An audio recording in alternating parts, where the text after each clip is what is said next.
the law of our lives. Spirit creates through law. The law is always mind in action. Mind cannot act unless intelligence sets it in motion. In the great universal mind, man is a center of intelligence, and every time he thinks, he sets mind into action.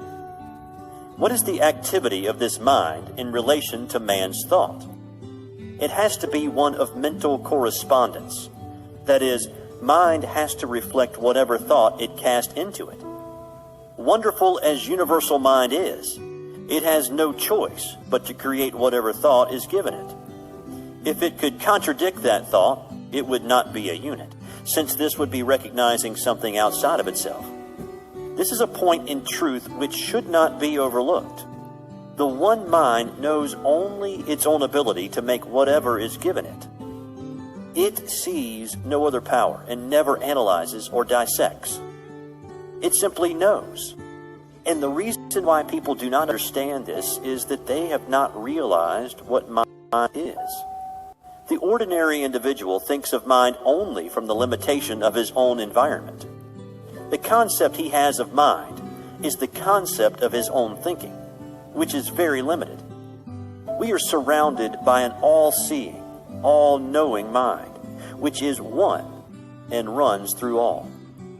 The belief in the dual mind has destroyed practically all philosophies and religions of the ages, and will continue to do so until the world comes to see that there is but one. Whatever name is given it, there is but one. It is this one that creates for us whatever we believe. Our thought operative through this one produces all our affairs.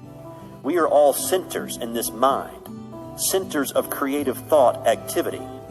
There is nothing which appears in the manifest universe other than an objectified thought, whether it be a bump on your head, a growth on your foot, or a planet. It could not be there were it not made out of mind. For mind is all there is to make anything out of it. Whatever is made out of it. Nothing exists or can exist without a source from which it springs. We are not dealing with a negative as well as a positive power, not two powers, but one. A power that sees neither good nor evil as we see it. It knows only that it is all, and since it is all, it creates whatever is given it. From our limited standpoint, we often think of good and evil, not realizing that, as yet, we do not know the one from the other. What we call good today, we may call evil tomorrow. And what we think to be evil today, we may tomorrow proclaim as the greatest good we have known. Not so with the great universal power of mind. It sees only itself and its infinite ability to create.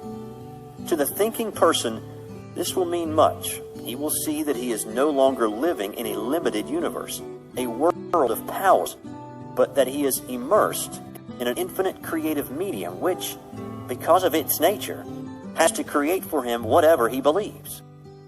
Jesus understood this, and in a few simple words laid down the law of life. It is done unto all people as they believe. This is a great thing to keep in mind. It is done unto us. We do not have to do it, for it is done unto us of a power that knows itself to be all there is. Could we even believe that some material mountain would be moved? The power is there to do it. Without this belief, there is no real impulse for the creative mind, and we do not get an affirmative answer. We must realize more clearly that this great power has to operate through us. Man's part. Creative mind cannot force itself upon us because we have the power of self-choice. It recognizes us when we recognize it. When we think that we are limited or have not been heard, it must take that thought and bring it into manifestation for us. When we look about us and see nature so beautiful, lavish, and so limitless, when we realize that something, some power, is behind all, and sees to it that plenty obtains everywhere, so that in all things manifest there is more than could be used. And when, on the other hand, we see man so limited, sick, sad and needy, we are disposed to ask this question: is God good after all? Does He really care for the people of His creation? Why am I sick? Why am I poor? Little do we realize that the answer is in our own mouths, in the creative power of our own thought. The average person, when told the truth, will still seek some other way. God has already done for us in a mechanical way all that He can do. And having been given the ability, we will have to do for ourselves the rest. Yet the great power is always near, ready at any time to help. But we must use it according to its own nature in harmony with its laws. Man should learn that he himself is the center of this divine activity. Realizing this, he must seek more and more to utilize his own divine nature, and by so doing, he will come fully under the protection of the great laws that govern all life, manifest and unmanifest. Whatever man is, he must find that because he is made out of God, he must be of the same nature. This infinite one cannot know anything outside of itself, anything that would be a contradiction of its divine nature.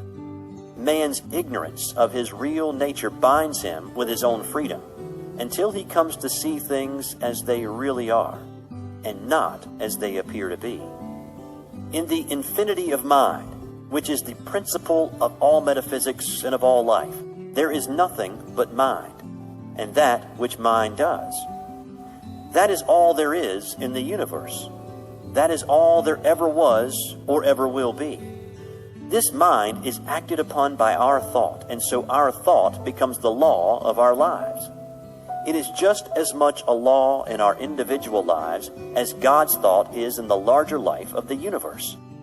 For the sake of clearness, think of yourself as in this mind. Think of yourself as a center in it. That is your principle. You think, and mind produces the thing. One of the big points to remember is that we do not have to create. All that we have to do is to think. Mind, the only mind that there is, creates. Few people seem to understand the nature of the law, and so think that they have got to do something, even if it is only holding a thought. Thinking or knowing is what does the thing. It will make it much easier for us when we realize that we do not have to make anything, just to know that there is something back of the knowing which does the work for us. That person gets the best results who realizes that he can use this divine principle. He who can get the clearest concept of his idea, and who can rely on mind to do for him, keeping everything out of his thought that would contradict the supremacy of spirit or mind. By simply holding a thought, we could not make anything. But by knowing in mind, what cannot we do?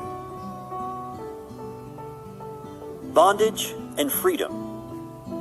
Never get away from the fact that you are surrounded by such a power.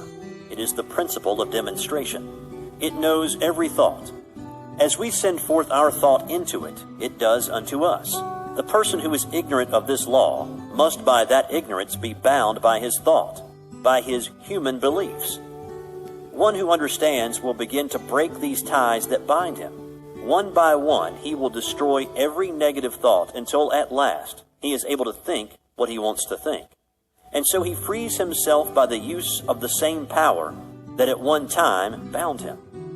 We must destroy all thought that we would not see manifest and hold to that which we would see until we receive the affirmative answer.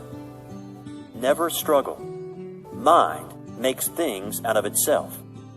There is no effort made. Don't think that there is so much to be overcome. Have only a calm sense of perfect peace as you realize that God is all, and that you are using the perfect law, and that nothing can hinder it from working for you. Many people are learning to do this, and no one has yet failed to demonstrate who has been steadfast, using the law in a consistent and persistent trust. All that we have to do is to provide the right mental and spiritual attitude of mind, and then believe that we already have, and the reward will be with us. We shall see it. The time will come when we will not have to demonstrate at all, because we will be always living so near to the law that it will do all for us without much conscious thought on our part. So when you say, I am poor, sick, or weak, I am not one with the creative mind. You are using that creative power to keep yourself away from the infinite.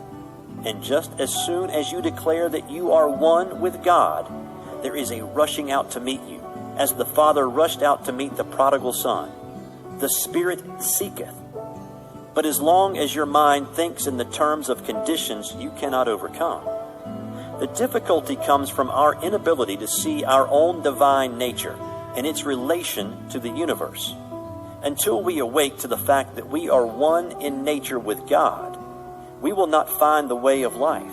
Until we realize that our own word has the power of life, we will not see the way of life. And this brings us to the consideration of the use of the Word in our lives. The Word. The Word was with God, and the Word was God. The Word is nigh thee, even in thy own mouth, that thou shouldst know it and do it. What does this mean? It clearly states that whatever power there is in the Word, and it says that it is all power, is also in our own mouths. There is no avoiding the fact that the Bible claims for man the same power in his own life and his own world that it claims for God. In the lives of the majority, men do not realize that the Word is in their own mouths. What word?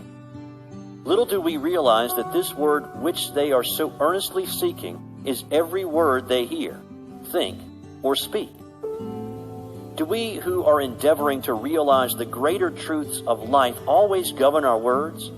If any word has power, it follows that all words have power.